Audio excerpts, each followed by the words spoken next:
दोस्तों, ये काल्पनिक कहानी आपके मनोरंजन के लिए बनाई गई है। आप इसे देखें, सुने और इसका आनंद ले। मेरा नाम सुनीता है और मैं 23 साल की हूँ।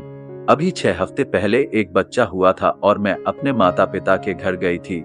ये सर्दियों का मौसम था और मैंने उससे कहा था कि अगर बर्फबारी हुई तो मैं रात में वहीं रुकूंगी। बर्फबारी हुई, लेकिन इतनी नहीं तो मैंने रात के 10 बजे घर जाने का फैसला किया।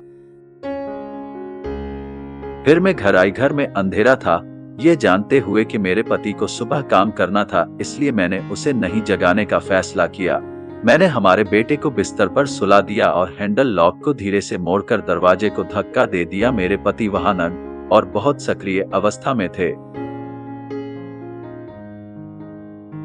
बिस्तर पर मेरे पति और एक महिला जो लगभग 4 साल से मेरी सहेली, सबसे अच्छी दोस्त थी। ये इतना सम्मानजनक नहीं था।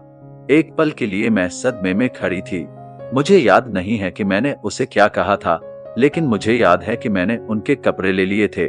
उसने ये कहते हुए कपड़े पकड़ लिए कि सुनीता, तुमने कहा था कि तुम अपनी माँ के यहाँ आज भी रुकोगी। फिर मैंने कहा, हाँ, मैं रुकने वाली ही, मगर मेरी किस्मत अच्छी थी कि बारिश रुक गई और मैं यहाँ आई। मगर आप उस औरत के साथ क्या कर रहे थे? क्या आप पति पत्नी के रिश्ते को नहीं जानते? शायद आप पत्नी का अर्थ ही नहीं जानते। लगता है पति पत्नी का हमारा रिश्ता ही झूठा है, इसलिए आप कुछ भी नहीं जानते। अब फिर मेरे पति ने कहा, सुनीता, मुझे एक मौका दो, फिर से मैं ऐसा कभी नहीं करूंगा। फिर मैं नहीं मानी, क्योंकि मैं एक सच्चा प्यार करने वाला पति चाहती थी और मैंने उसके साथ रहना समाप्त दिया, क्योंकि मैं युवा और गौरवशाली थी और मैं उसे एक और मौका नहीं देना चाहती थी।